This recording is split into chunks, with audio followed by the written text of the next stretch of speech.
रामपुर नामक एक गांव में रामू नाम का एक गरीब किसान रहता था। रामू मेहनती था, परंतु उसके पास बहुत थोड़ी सी जमीन थी।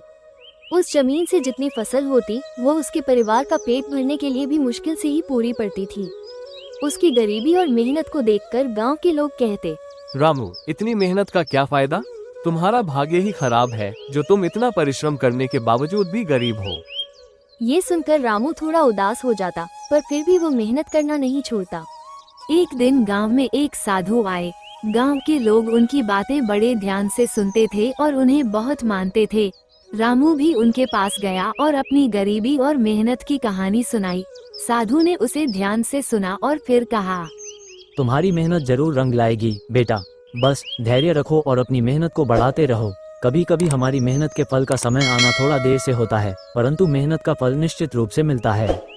रामू को साधु की बात से थोड़ी हिम्मत मिली और वो और भी मेहनत से खेती में जुट गया। दिन रात मेहनत करता, खेतों में घंटों समय बिताता। समय बीतता गया, लेकिन रामू की स्थिति में कोई खास बदलाव नहीं आया। फिर भी रामू ने अपने परिश्रम को कभी कम नहीं होने दिया। एक दिन जब रामू अपने खेत में हल चला रहा था, तभी अचानक हल किसी कठोर चीज से टकराया। उसने हल को जमीन से निकाला और देखा कि वहाँ कुछ चमक रहा है।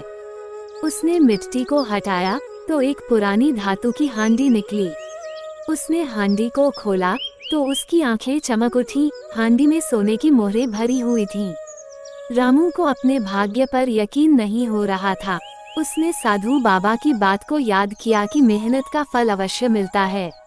रामू ने उन सोने की मोहरों से थोड़ी जमीन और खरीदी और बेहतर बीज और साधन जुटाए। अब उसकी फसल बहुत अच्छी होने लगी और कुछ ही सालों में वह एक समृद्ध किसान बन गया। उसकी मेहनत और भाग्य ने मिलकर उसका जीवन बदल दिया।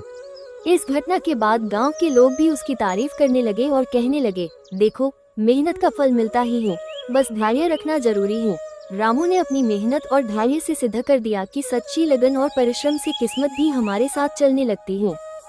अगर आप सारे लोग इसी तरह का वीडियो देखना चाहते हैं तो मेरा चैनल को सब्सक्राइब और शेयर करना ना भूलें।